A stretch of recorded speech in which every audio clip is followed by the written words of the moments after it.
Makanya yang next-nya adalah apa nih katalis yang bisa ngebangkitin Bitcoin jadi sampai 200.000, 300.000, butuh apa lagi itu? Soalnya Amerika udah oke. Ya, saya kira salah satu hal yang membuat katalis di sini adalah sama seperti kenapa emas bisa berjaya.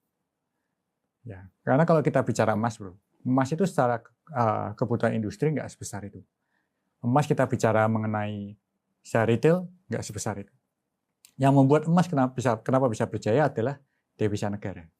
Jadi katalis berikutnya saya kira kita bicara ada nggak negara yang menjadikan Bitcoin sebagai devisa? Selain daripada beberapa negara kecil yang sekarang sudah mulai ya. Kan sudah mulai nih, negara-negara kecil mulai memanfaatkan Bitcoin sebagai devisa kan. Tapi belum ada negara yang benar-benar besar memanfaatkan sebagai devisa. Ya, atau kita bicara secara government fund lah. Government fund kalau sudah membeli Bitcoin sebagai simpanan daripada reserve-nya, itu akan sebagai salah satu katalis yang saya percaya di next-nya akan membuat lompatan yang luar biasa gitu. Iya benar. Kan yang mengakibatkan kenaikan emas segitu tingginya salah satu adalah China gitu kan. Betul. Mereka Sampai hari ini kan. Betul. Dan bahkan Cina itu sekarang mulai melarang retailnya loh. Mulai menghalangi retailnya membeli emas. Iya.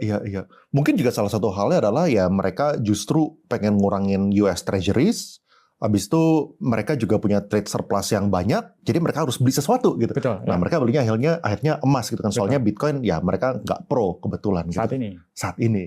Nah, emang ada chance ya untuk mereka tuh tiba-tiba jadi pro? Soalnya gini mas ya, yang gue pengen jelasin thought process kenapa ya. Yang tadi gue bilang, kenapa mereka tiba-tiba ada potensi untuk oke dengan Bitcoin? Karena gini, kalau misalnya mereka tiba-tiba oke dengan Bitcoin, yang mendapatkan keuntungan terbesar adalah holder-holder sebelumnya dong, yang udah koleksi banyak gitu, yang udah pro dengan itu, misalnya perusahaan-perusahaan di Amerika, ETF,